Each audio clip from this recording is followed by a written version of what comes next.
Madilim at maalinsangan, ganito ilarawan ng mga guro at estudyante ang kondisyon ng kanilang mga silid-aralan sa Kupang Elementary School sa Arayat, Pampanga. Ang dahilan ng kanilang kalbaryo, ninanakaw umano ang kawad ng kuryente sa mga silid-aralan ng eskwela. Kwento ng janitor na si Jerry Canlas, umaga ng February 26 nang makita niyang putol-putol ang mga kable sa paaralan. Kasunod nito'y nag-report siya sa isa sa mga guro ukol sa nangyaring nakawan. Nilaan na po, naliwalag na po. Doon ko nakita yung kuryente, putol-putol po. Pumunta na po kami kagad dito sa school. Tapos nga, nakita ko yung mga kawad ng mga kuryente is nasa lupa na, yung iba nakakat. Mahigit 300 estudyante umano ang apektado dahil sa pagkawala ng kuryente sa kanilang mga silid-aralan.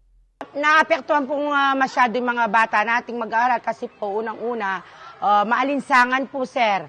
Hindi sila makapag-focus sa pakikinig sa mga teachers nila. And then madilim po sa loob ng room, nangangailangan po talaga kami ng ilaw.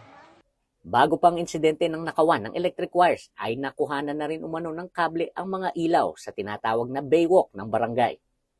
Ayon kay Association of Barangay Captain President Andy De Ala, nagkaroon na rin umano ng insidente ng pagnanakaw ng kawad ng kuryente sa Arayat Public Cemetery o tinatawag na Sementeryong Pare sa may barangay Plasang Luma. Ayon kay Arayat Police Lieutenant Colonel Leo Baldom Roman Bacon, bahagi ng gagawing investigasyon ang pag-iikot sa mga junk shop.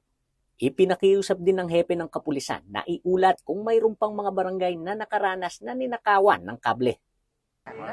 Usually po nakita po natin based dun sa report ng sa report po ng barangay is maliliit na kable ng kuryente at tansoy po yung kinuha. So most probably bata po ito. So we will be inspecting yung mga junk shop pagdating dito at makikipag-coordinate po sa mga barangay na nakasakop sa mga junk shop.